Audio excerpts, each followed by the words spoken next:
यहाँ है सनंदन, सनत और शौनक। अपने आने का उद्देश्य बताइए। प्रभु के द्वार पर आने का उद्देश्य प्रभु के दर्शन की इच्छा के अतिरिक्त और क्या हो सकता है द्वारपालों? आप अभी उनसे नहीं मिल सकते। क्यों नहीं मिल सकते द्वारपालों? प्रभु अभी विश्राम कर रहे हैं। कैसी बातें करते हो द्वारपाल? ईश्वर और विश्राम? ईश्वर का भी विश्राम नहीं करते। यदि ईश्वर विश्राम करने लगे तो सृष्टि का सारा काम ठप हो जाएगा। तुम हमें जाने दो। विचित्र प्राणी हैं आप। एक बार आपसे कह दिया कि आप अभी उनसे नहीं मिल सकते, तो आप लौट क्यों नहीं जाते? हे द्वारपालों, हम तुमसे विनती करते हैं कि हमें अपने लक्ष्मी नारायण के दर्शन के लिए भीतर जाने दो। हम बहुत दूर से उनके दर्शन को आए हैं।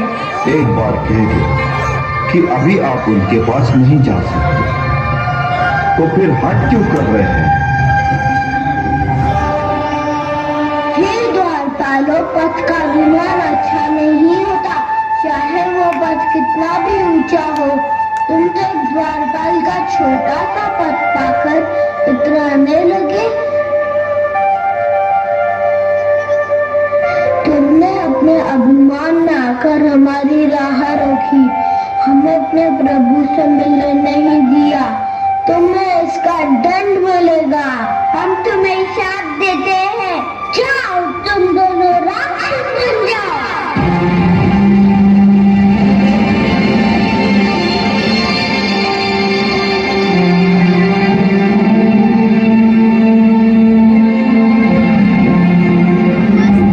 हे ऋषिगण, विष्णु लोक में आपका स्वागत है। हे प्रभु, इन ऋषियों ने हमें श्राप दे दिया। हम तो केवल अपने कर्तव्य का पालन कर रहे थे प्रभु। कर्तव्य पालन? कर्तव्य पालन का अर्थ ये तो नहीं कि आप मेरे और मेरे भक्तों के बीच दीवार बन जाएं। आप दोनों से घोर अपराध हुआ है और इस अपराध का दंड तो मिलना ही था।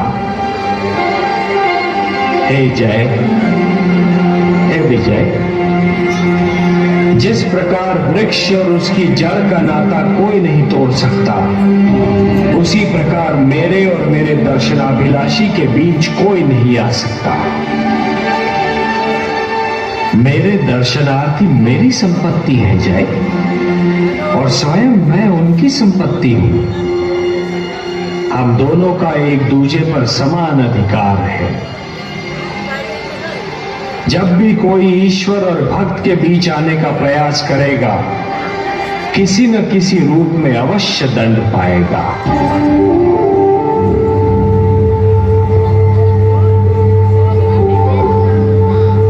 हे ऋषिगण, आपको विष्णु लोक में जो कष्ट हुआ, उसके लिए मैं स्वयं आपसे क्षमा मांगता हूं।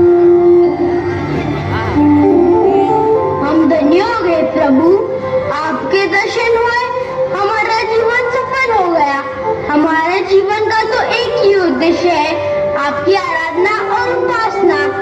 आपको देखा तो हमारे नेत्रों की तृप्ति हो गई। उनसे कहिए कि मैं क्षमा कर दे। हे सर्वेश्वर, हमें इनके शाप से मुक्ति दिलाइए।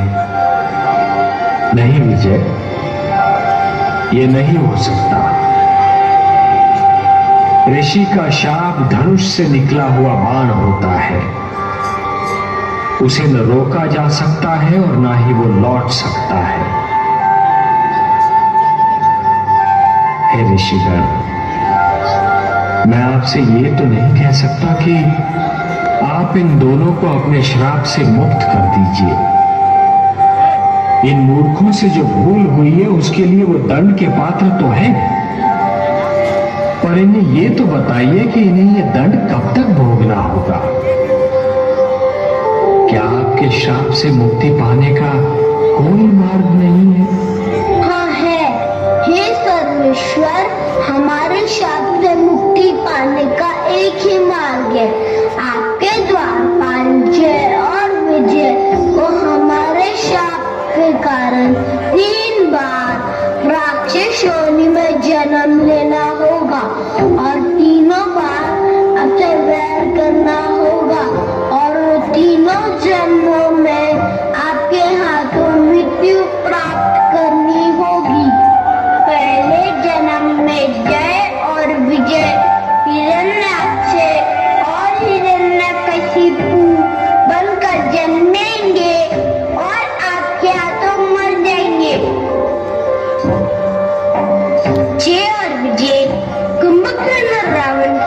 में आएंगे और आपके राम अवतार द्वारा मृत्यु लोक में भेजे जाएंगे। तीसरे जन्म में यह दोनों कंस और शिशुपाल बनकर रहेंगे और श्री कृष्ण के हाथों मरेंगे। बस इसके उपरांत इनकी मुक्ति हो जाएगी। हे सर्वेश्वर, आपकी जय हो, जय हो। हे त्रिलोकीनाथ, आपको कोटि कोटि प्रणाम। हे ऋषिगण, आपका श्राप हमारे सिर माथे पर। हम आपका श्राप सिर झुकाकर स्वीकार करते हैं और मुक्ति मार्ग की खोज में निकलते हैं।